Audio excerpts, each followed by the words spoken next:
You must understand this. See, one thing is, you have not seen the world.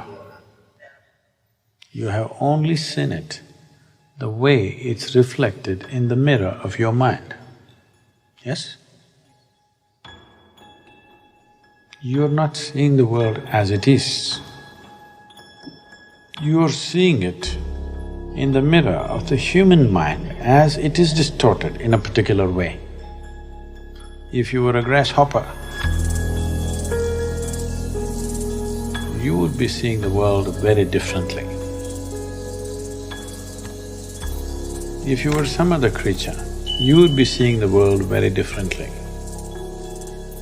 So your mirror is a certain level of prejudice. Among all the creatures,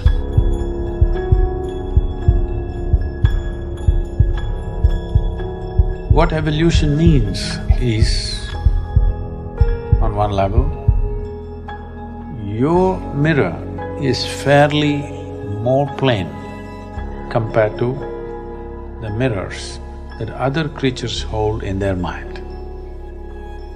Suppose there is a tiger here, I'm talking about the animal. If there was a tiger here, he looks like this. Dinner, breakfast, lunch. He can't think beyond that. Because his mirror is like that. The mirror of his mind shows him only food.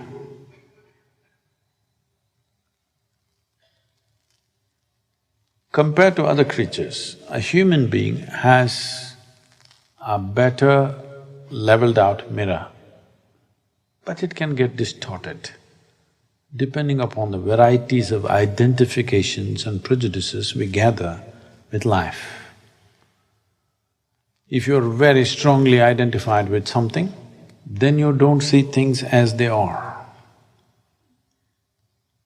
Everything gets distorted in your mind. But if we work upon it, if we polish our mind sufficiently, it could become a plain mirror where it shows everything as it is. But still, a mirror doesn't really capture anything. If you see an old mirror which is 500 years old or 200 years old, whatever, maybe 1,000,000 different faces might have been reflected in that mirror, but not a trace of any of those faces remain in the mirror. Because a mirror just reflects. Similarly, your mind just reflects what the five sense organs are grasping right now. It reflects everything, not necessarily the way it is, but it reflects everything except you. You can never come in front of the mirror because you're always behind the mirror.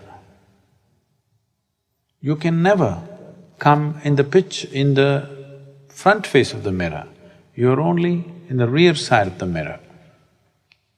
So what this means is, you never experience the world the way it is, nor did you ever get to experience who is behind the mirror.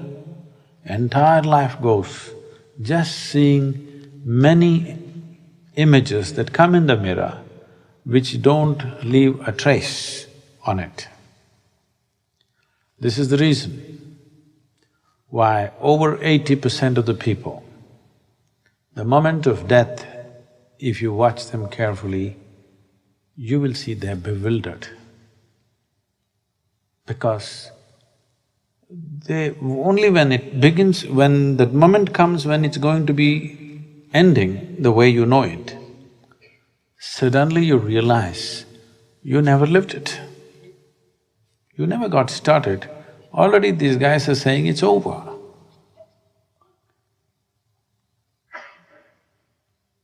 You will see people who had strong experiences, not necessarily because of their enlightenment or something.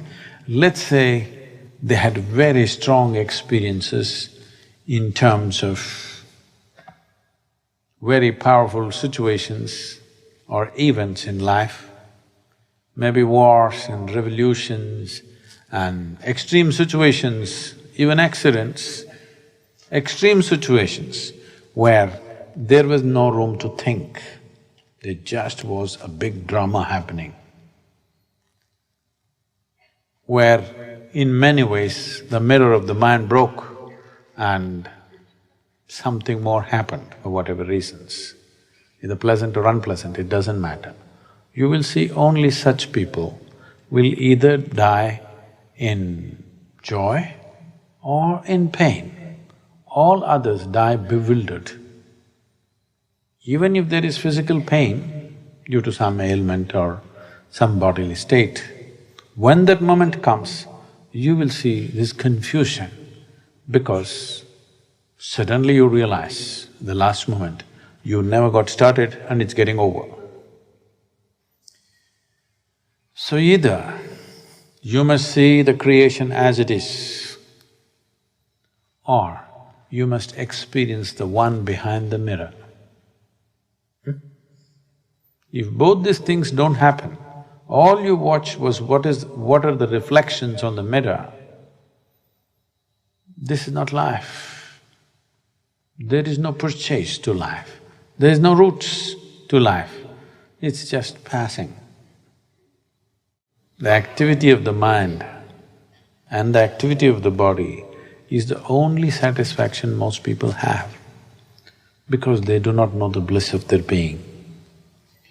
So, we don't want to shatter the mirror, we want to keep the mirror, but we want to find a way to slip behind the mirror. Shall we? The simplest and the most stable geometric form is a triangle. Okay.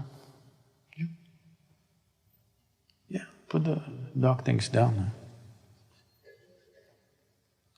Just close your eyes and just stand facing them. Stand whichever way you want, keep your arms this way, that way, hold that position for some time and stand one pose, something. When he stands like this, I want you to look at his thing not as a human being, just as geometry. Just at least start seeing how many triangles in this. Stand some other way.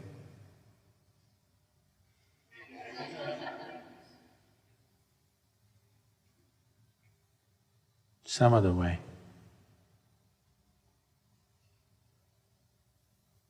I wanted to just keep looking, how many triangles, how many triangles?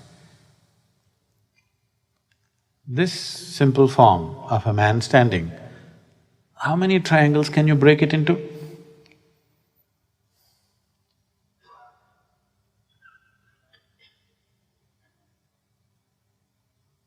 So if you're seeing 3, 4, 5 triangles, try to make it into 25.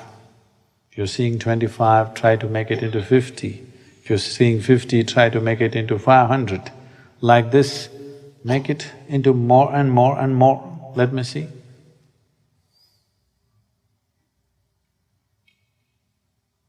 Stand some other way.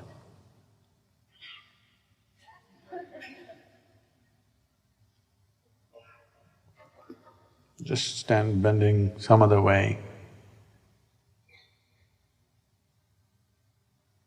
At least one on his sleeve you can see for sure.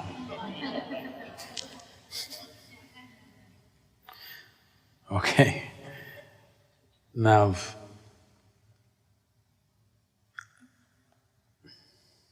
thank you. What, you like the performance?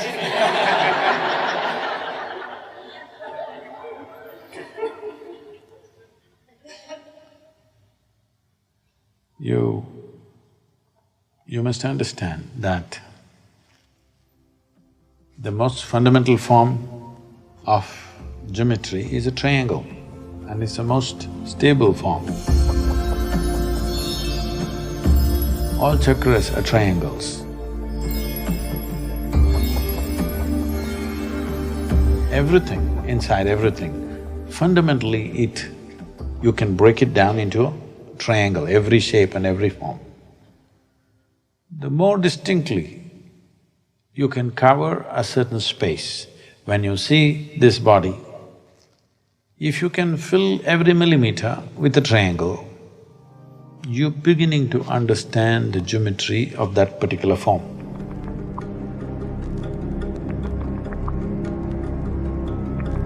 You saw large triangles, you will see some parts of the body will be cut off. Yes? If I make this body into 3 triangles or 5 triangles, some parts will be cut off, it can't be included.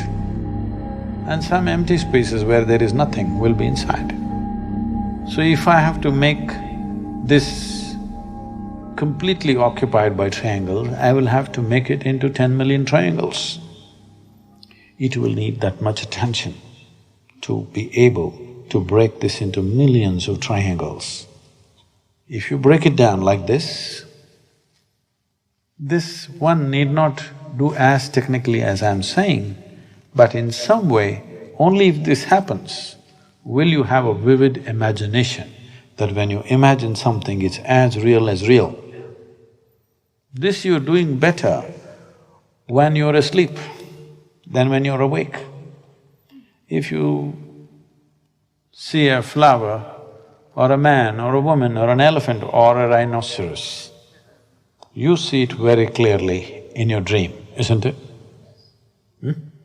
So you're doing better asleep than awake. That's not good. If you drive better when you're sleeping, you're a bad driver. Yes. If you're a better driver when you're sleeping, that means you're a terrible driver when you're awake, isn't it? That's what is happening right now. In sleep, you're able to imagine something very clearly. Geometrically, you've gotten it all right, yes or no? If you see this person in your dream, she's just the way she is. Sometimes, if you don't like her, she is becoming like this. If you like her very much, she is becoming nice, more nice than she is. That little exaggeration is there, but there's no geometrical struggle. Yes? She doesn't lose her form like this. Right now, if you try to imagine, she loses form. You can't hold the form. That means you're driving better in sleep. Not a good thing, isn't it? This will take a certain amount of exercising the mind. You may not get to do much in 2 days or 1 day, but if you start this, if you understand how, if you at least understand the process, how, you can do it anywhere. You can sit in your office, seriously at work, but not work.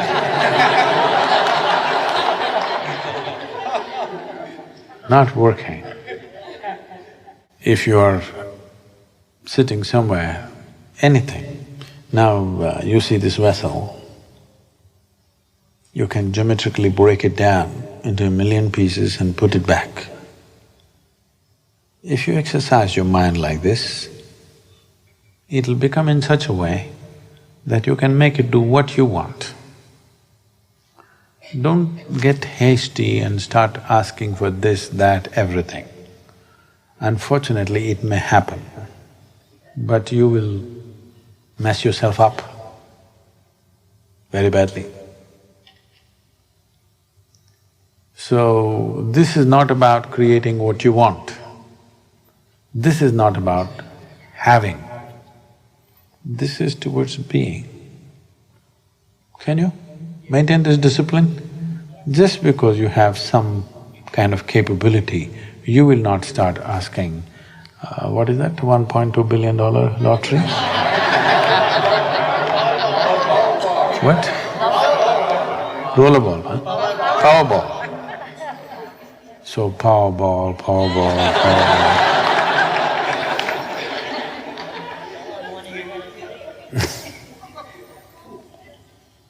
Powerball may happen, but it may roll over you and go away.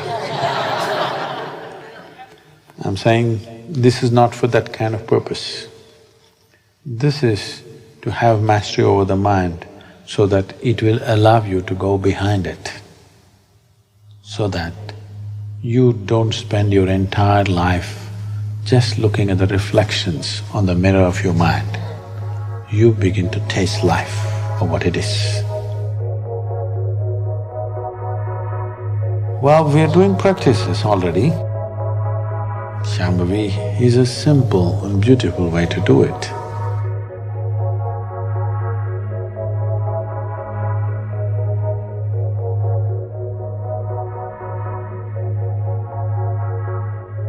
But I'm sure many of you are not able to stay there. But if we really want to just be there all the time, then a little mastery over the mind will do good. But the moment you have little capability, if you think you want to heal people, your friend has cancer, you… I will undo the cancer and put it back.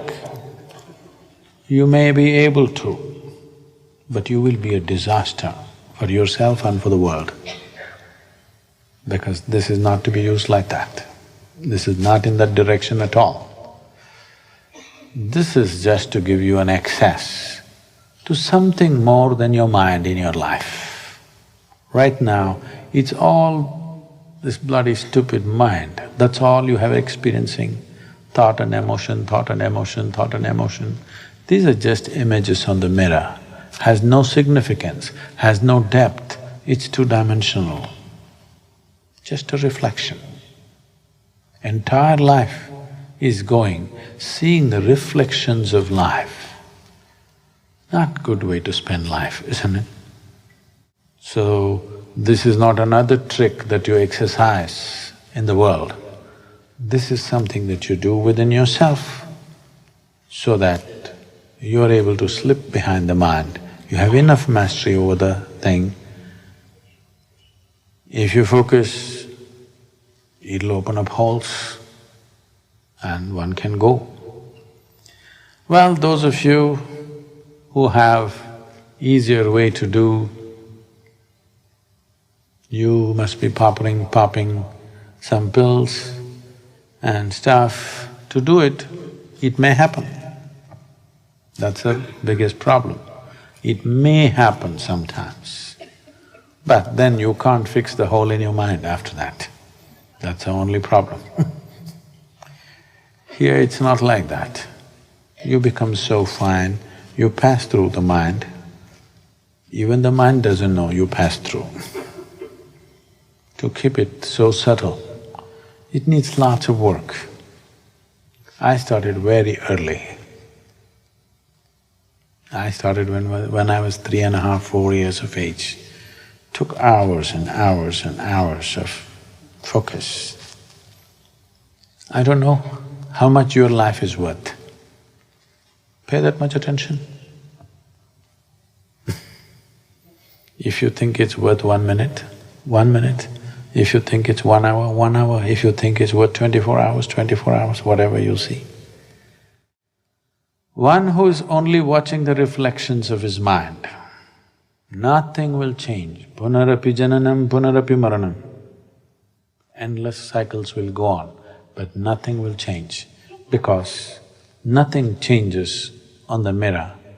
Whose face is being reflected right now will not change the quality of the mirror in any way. Who is behind the mirror? If we know who is behind the mirror, then we can change everything.